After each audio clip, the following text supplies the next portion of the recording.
Hey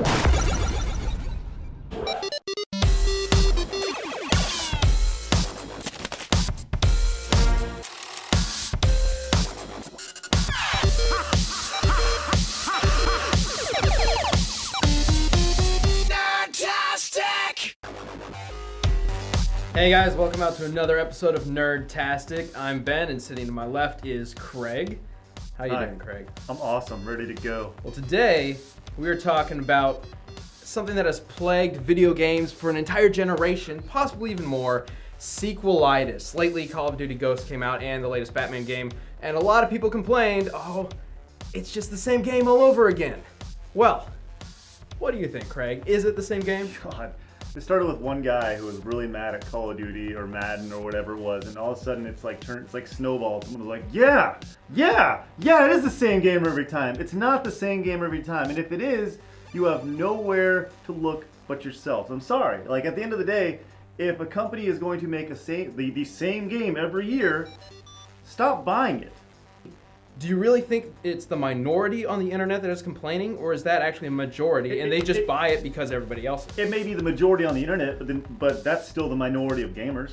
You know, the people who are buying those games. You know, look, when you look at Call of Duty is not made for the hardcore. There are hardcore gamers who play it, and there's a hardcore community for it. Call of Duty is not a phenomenon that makes $1 billion in a day by luck. They know what they're doing. Now, it's not the greatest Call of Duty game in the world. It's not the best one, but it's still a good game that, you know what, I'm going to spend a year playing. I mean, that's the thing. I think the Call of Duty franchise is the best value in video games. Really? Not even, because, I don't know, it doesn't seem like they're innovating a whole lot. And Have you played it? I know a lot of games. games. Have you played it?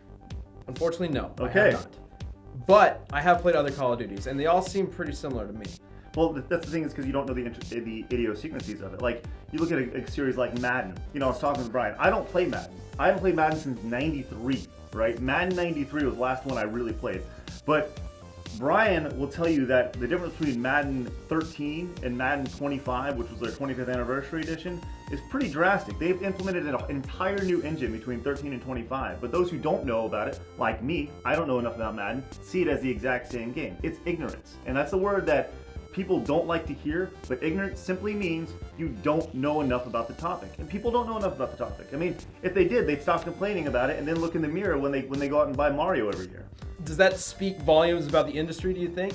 I think that Mario is a game that you saw last year, a couple Mario games released. You saw one for the 3DS, you saw one for the Wii U, and it was Mario.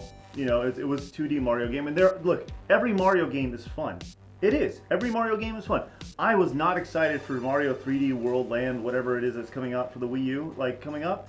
I wasn't excited about it at all. Then they did their top 10, here's what we have coming out, and I was like, oh, I gotta buy it. So why do you think people continue to say, oh, Mario is innovative every single time, but then Call of Duty isn't? Because they don't know. Because people have an emotional attachment to Mario, and they don't have an emotional attachment to Soap McTavish or quarterback number 7. Well, considering the different kinds of games, do you think it's easier to see the differences in a Mario game than it is in a Call of Duty game or a Madden game, especially? I think it's harder to see the differences in a Mario game because at the end of the day, Mario is all about getting from point A to point B, right? And they'll change the camera angle. Yeah, it'll be side-scrolling, or maybe it's going to be 3D, but it's still about getting from point A to point B. That is the idea of a platformer. And so when Nintendo has to go out of its way, there's a reason why they released that trailer that said, here are 10 things that you've never seen from a Mario game. Because people had no idea that there were 10 things in this Mario game that you've never seen. Because people were like, it's Mario with a catsuit. Why do I want to play that? Yeah, the catsuit's fun. Okay, cool. And yeah, now there's clear pipes. Whoop-de-doo.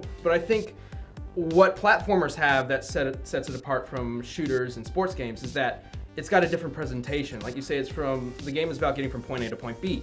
Well, that whole thing is about level design. Now, with a Call of Duty game, they've kind of restricted themselves with this whole realism thing. So every game looks kind of similar because it's the same style of graphics. Here's the thing about that, though. You may be playing the same levels over and over again, but every single time you play that level, it's a different game. There's different ways you can play it, whether it's team deathmatch, or search and destroy, or domination, or new modes that they put in. Every single time you play it, you will get a different game. Oh, I'm talking about multiplayer. Every time you play multiplayer is different. Okay. So which game do you think has actually innovated more in the last, I guess, generation? Mario or Call of Duty? I think they both innovated in their own ways. That sounds like a cop-out answer, but it depends on what you want from a game. Like I said, Call of Duty's evolved so much. Mario, I would argue, hasn't evolved as much. And look, I enjoy Call of Duty. I love Mario. I love Mario. I always have Mario. I will always be a Mario fan. But there has reached a point in the last few years to where you go, okay, I get it. You know, I got to get to the flagpole. That's fine.